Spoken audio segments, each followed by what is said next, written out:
ये देखिए 3060 चिक्स आए हैं। और बाहर देखो, आवाज़ सुन सकते हो बाहर कितनी तेज़ हवा आ रही है।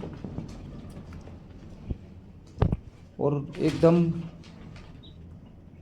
देख सकते हैं सामने आप, ये 76 कैरेट आए हैं, 76 3060। और देखते हैं पर्सनल में कैसा रिजल्ट रहता है। काफ़ी दिनों बाद बॉयलर फार्मिंग करूँगा मैं।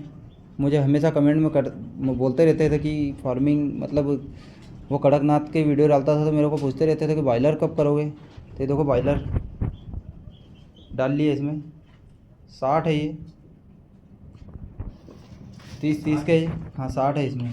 थोड़े थोड़े इधर उधर कर दे।